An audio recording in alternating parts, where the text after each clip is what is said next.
Bienvenue à Rouge et Or Express. On débute avec le dernier match local de la saison 2016 de football, la demi-finale canadienne pour l'obtention de la Coupe UTEC. En lice samedi pour une place en finale de la Coupe Vanier, les Golden Hawks de Wilfrid Laurier et le Rouge et Or qui a commencé le match en Lyon. Dès leur deuxième séquence à l'attaque, les Lavallois ont franchi 100 verges sur 10 jeux, le dernier étant une passe de toucher d'Hugo Richard à Félix Faubert-Lucier. Les hommes de Glenn Constantin ont inscrit pas moins de 29 points en première demi, blanchissant du même coup les champions de l'Ontario. Laurier a marqué ses seuls points alors qu'il ne restait que 27 secondes à jouer à la rencontre, permettant au Rouge et Or d'inscrire son nom sur la Coupe UTEC pour la 6e fois de son histoire.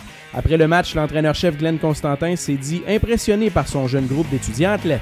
Il y avait une jeunesse dans l'équipe qui était quand même assez importante, de greffer une bonne classe de recrutement et de voir ces gars-là progresser, prendre la maturité de semaine en semaine, de croire en ce qu'ils font. Et maintenant, quand ils arrivent dans les séries, il y a comme chaque victoire, chaque expérience devient exponentielle pour nos joueurs. Et tu sens un mouvement là, qui est vraiment intéressant, puis c'est très plaisant. Comme je dis, chaque moment avec cette équipe-là est spécial et j'en suis très reconnaissant parce que c'est une équipe qui grandit devant nous. Les footballeurs lavallois étaient évidemment extrêmement heureux de survivre une semaine de plus. En tête, le joueur par excellence de la demi-finale canadienne, le receveur de 5e année Félix Faubert-Lucier, celui dont les fonctions de botteur de précision ont été ajoutées à sa tâche en vue de sa dernière partie à domicile en carrière, a capté 4 passes pour 86 verges et 1 touché, en plus de réussir 2 tentatives de placement en 3 essais. Je ne peux pas demander mieux. Si je joue à 5e année, ma dernière game à la maison, une victoire à Coupe UTEC, on s'en va à Coupe Vanier, je ne peux pas demander mieux. Moi, je suis très excité, je suis très heureux. Il y avait beaucoup de pression après les 2 dernières années, comme quoi on n'est pas sorti de notre conférence, mais là, on se rend, puis on est confiant, puis on s'en vient aller. On s'en va au gros show, fait qu'on est content. C'est une grosse chance en or qu'on a présentement, puis je pense que la défensive va s'améliorer toute l'année, l'offensive va s'améliorer toute l'année, les unités spéciales sont améliorées toute l'année.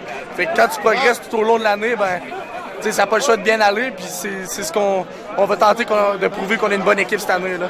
Le Rouge et Or prendra donc part au gros show, la finale de la Coupe Vanier pour la 10e fois de son histoire.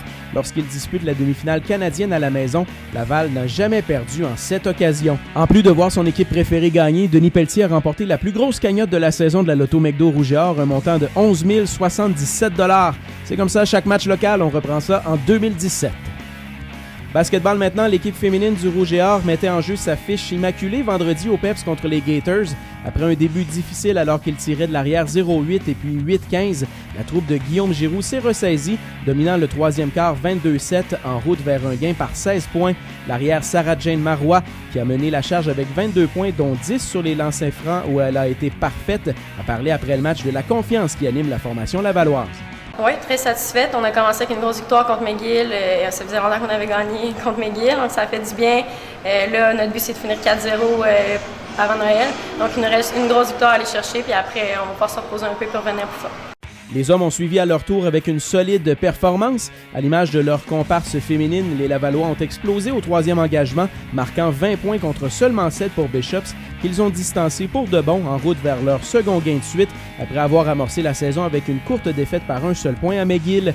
L'ailier Alexandre Leclerc, qui a une fois de plus mené les siens avec 20 points, était fier de l'effort déployé par ses coéquipiers. On a vraiment relevé le défi. On sait que c'est une équipe, en fait, toutes les équipes de notre ligue cette année, ce qui est le fun, c'est qu'on a une bonne parité entre toutes les équipes. Puis, on a le challenge à chaque match, puis on a relevé le challenge. On est vraiment fiers de ce qu'on a fait, en fait. Une victoire à la fois. C'est ça.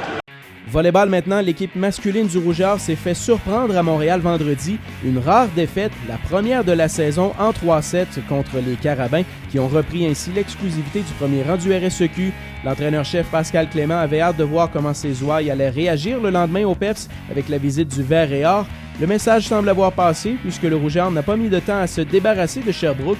3 petites manches et les volleyeurs lavallois retrouvaient le sentier de la victoire, ce qui a satisfait Clément. Les joueurs ont bien fait ça dans l'ensemble. Je pense que 3 victoires, les 3-7 en bas de 20, je pense que c'est satisfaisant. Pour les exécutions, c'était pas parfait, mais je pense que dans le jeu, le groupe était quand même un peu préoccupé de bien faire. C'est correct.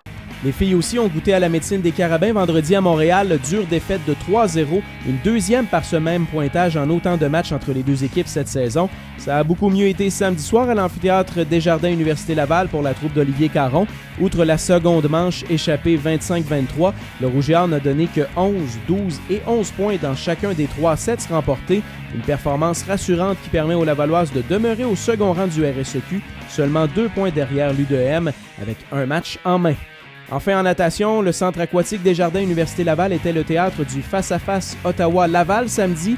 Les deux universités s'affrontaient dans la piscine du PEPS et c'est le Rouge et Or qui l'a emporté au classement, tant chez les hommes, les femmes qu'au combiné. Pascal Hugo Caron-Quentin a une fois de plus dominé, remportant ses 4 courses. Notons également que Jérémy Derry-Bergeron et Magali Poudrier en ont profité pour se qualifier pour les championnats nationaux.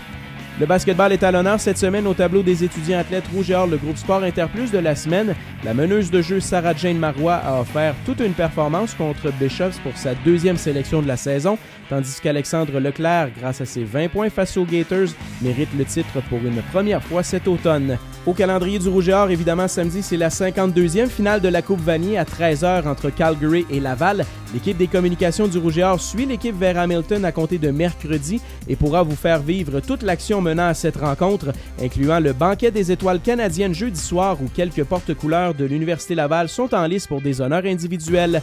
Pour ceux qui veulent nous rejoindre à Hamilton samedi, sachez que les agences de voyage Rêve Sportif et les sportifs en voyage vous offrent un forfait clé en main avec transport en autocar de luxe et votre billet. Les détails sur leur site web respectif. Basketball, nos équipes sont à Montréal vendredi pour affronter les Citadins.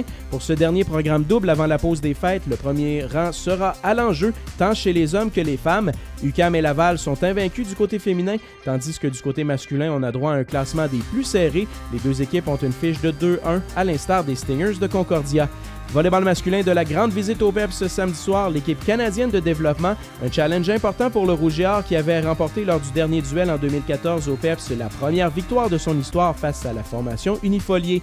L'équipe féminine, elle, complète son calendrier d'automne 2016 du RSEQ par 2 duels coup sur coup contre les nouvelles venues de la conférence, les GGs, samedi et dimanche à Ottawa. Enfin, en badminton, la 3e compétition par équipe féminin et masculin de la saison a lieu samedi et dimanche à l'Université de Montréal. Ça fait le tour pour cette semaine. On se donne rendez-vous lundi pour une nouvelle édition du Rouge et Or Express.